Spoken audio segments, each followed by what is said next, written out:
think Palantir's pre-crime ambitions, we have yet to really see them be fully implemented. But the program I mentioned earlier, that was run by John Poindexter, the Total Information Awareness thing, the goal of that program was to prevent terror attacks before they could happen, as well as bioterror attacks and quote-unquote natural pandemics before they could happen, by surveilling Americans' shopping habits, the wastewater, i.e. our sewage, which is actually a program that Palantir started running for the U.S. government. In this recent interview on the Before School podcast with Whitney Webb, we explore the intersection of AI surveillance, digital currencies, and the future of decentralized systems like Bitcoin. At the time of this discussion, Bitcoin is trading around $99,000, with a 3% increase in the last 24 hours and a 7% decrease over the last 30 days. Before we hear more about these critical issues, don't forget to like, subscribe, and share this channel. Now, let's hear more from Whitney Webb. It is known that U.S. intelligence can access people's devices remotely, and as I mentioned earlier, you have not only Epstein having all of these ties to what are now our biggest, the people that run or created the biggest companies in big tech, but a lot of those big tech companies were created with the direct involvement of our intelligence service, right? So as an example, Oracle, one of the biggest tech companies in the world, created by Larry Ellison. And before he created Oracle, he was working on Project Oracle at the CIA, and then turned it into a company that became a major contractor for the CIA, and now contracts for tons of other stuff. But you could argue that Larry Ellison never really let go of those ties, and I think there's plenty of evidence for that as well. And that doesn't mean everyone that works at Oracle is a spook, but I would argue that the tippy top of the leadership, as is common in a lot of these big tech companies, are very willing collaborators, if not part of this aforementioned blob. In the case of Google, there's a very good article that's been around for a long time by the journalist Nafez Ahmed, who I believe used to write at The Guardian, called How the CIA Made Google. Definitely worth your time. I've written a lot about Palantir in particular, which is really the engine of the surveillance state profiling pre-crime system that I sort of mentioned earlier. They were funded first by, its co-founder Peter Thiel, but also by the CIA's venture capital firm In-Q-Tel. The CIA was their only client for their first 3 to 4 years, maybe longer, I forget. As a company, their engineers went to Langley, Virginia CIA headquarters every 2 weeks, having the CIA tweak and give them guidance on the development of their product, according to current and then CEO of Palantir, Alex Karp. The intended clients of Palantir were always the CIA. It's really the closest thing you can really see as a CIA front company, essentially. And then, I feel like there's other examples as well. Facebook, as I've argued in my article, The Military Origins of Facebook, which came out in 2021, I believe, argues that Facebook was a repurposing of this DARPA program called LifeLog because of the people involved with it early on, how it essentially mirrors LifeLog exactly, and how the same people that put Facebook on the map, like Peter Thiel, had also repurposed other DARPA programs like Total Information Awareness as private companies, which in that case is the aforementioned company Palantir, essentially explicitly a privatized version of this Total Information Awareness surveillance dragnet that was shut down by Congress. It was previously housed by the Pentagon's DARPA. It was shut down because of a huge outcry from the media and also from, Congress and all sorts of advocacy groups, because they rightly pointed out it would eliminate the constitutional right to privacy for Americans. And Palantir has done that, but from the cozy operating room of the private sector. People weren't outraged by a private sector company doing it, but they were when the government was doing it. But it's a government contractor, so the government is still doing it. They just sort of have this degree of separation now between them. So essentially, if you have someone like Epstein who's operating on behalf of intelligence services, and I would argue that Epstein, not unlike Robert Maxwell, had his hands in more than one intelligence agency pie. I don't think it's necessarily fair to pin him down with one. But if you have him serving those particular agencies, and those agencies want the quote unquote intelligence and use that to blackmail someone, and you have all these tech companies, and the person you want to blackmail uses Google, uses Oracle, uses Microsoft or whatever, it's not very hard to be able to access all of their information. And a lot of things about these backdoors have been pretty widely established, and it's been something that's been going on a massive scale since the 1980s, at least. Maybe earlier, but we can definitely pinpoint key examples of it happening in the 80s and afterward. As we just heard Whitney Webb discuss the rise of AI surveillance, let's now hear her thoughts on how digital currencies like Bitcoin are affected by these evolving systems. Learn why decentralization could be the key to protecting our privacy. Now, let's listen to what Whitney Webb has to say. They have been piloting that. They call it predictive policing. I think they first started admittedly piloting it in 2015 in New Orleans and later in Los Angeles. And they had to shut down those programs because there was a big outcry because they were testing it almost exclusively in minority dominant neighborhoods. And its algorithm was accused of being very racially biased, which is actually very common with things like facial recognition software and other software, surveillance software like that, that's applied to sort of law enforcement and crime applications. There's plenty examples of that being the case during COVID-19. And also, surveilling everyone's online activity and really anything that can be surveillable and having it be all in one, essentially one centralized database.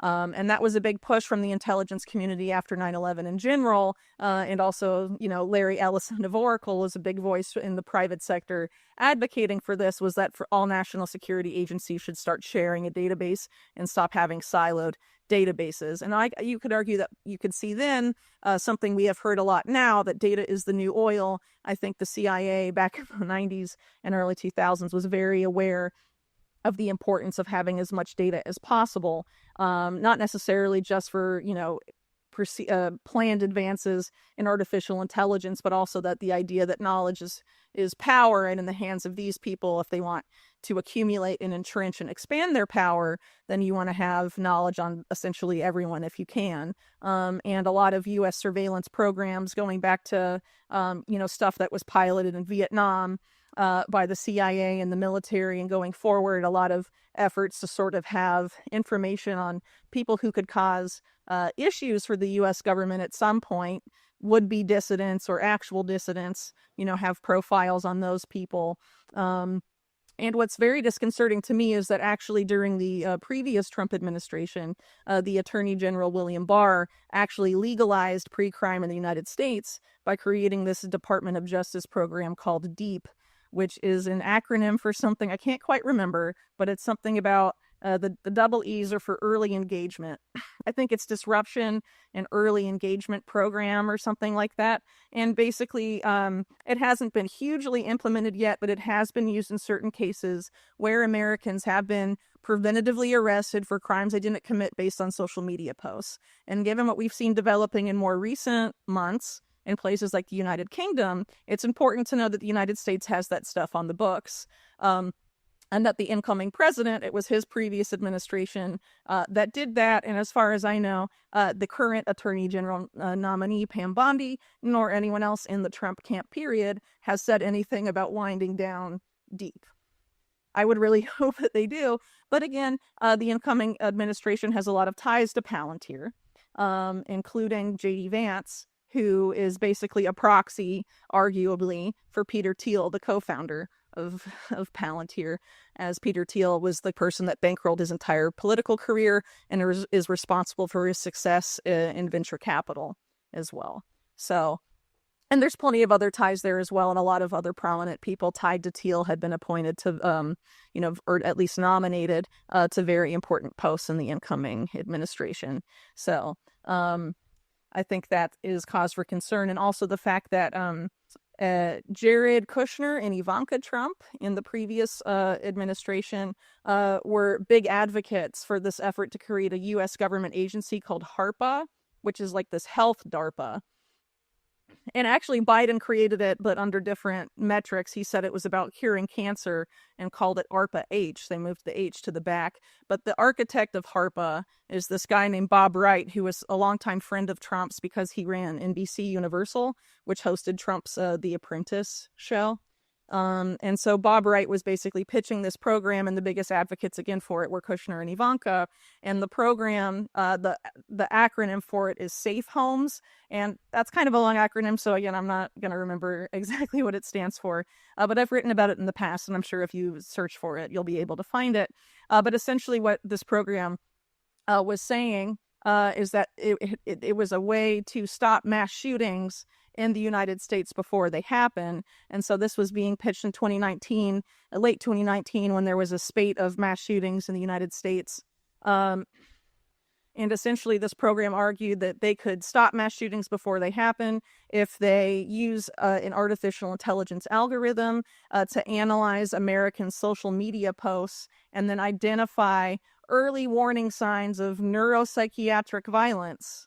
And then based on that, and data on perhaps the poster's mental health data or any other sort of antecedent could then basically result in court-ordered medical interventions, preventative detention like house arrest, all sorts of things, essentially criminalizing social media posts in the name of stopping crime before it happens. So this is definitely something that has been considered by government for some time, and it's definitely something I would argue the infrastructure for it has been advanced in a bipartisan way by Republican and Democrat administrations alike. It's definitely, in my opinion, a long-standing national security agenda that is, if not openly, bipartisanly supported. It is so, at least privately, because you can see that through the policy actions of really every administration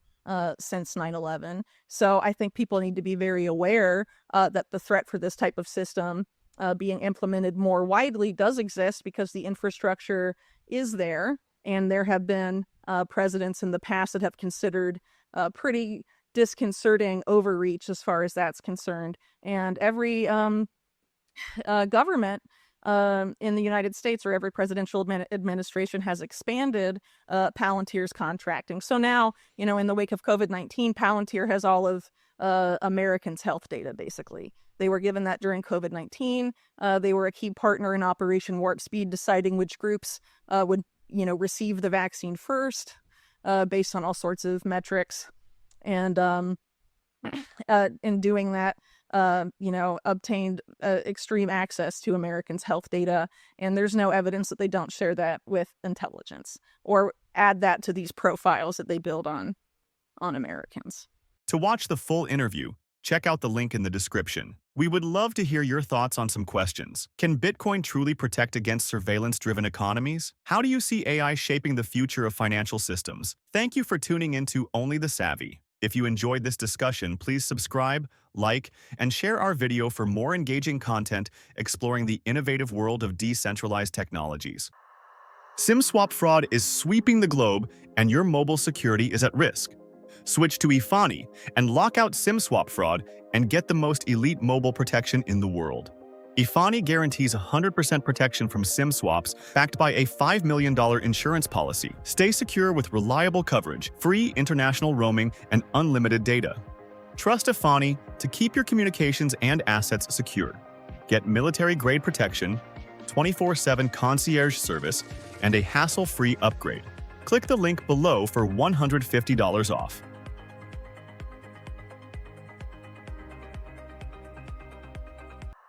Thanks for watching. Help support this channel and receive exclusive offers from one of our partners located in the description. We'll see you on the next one.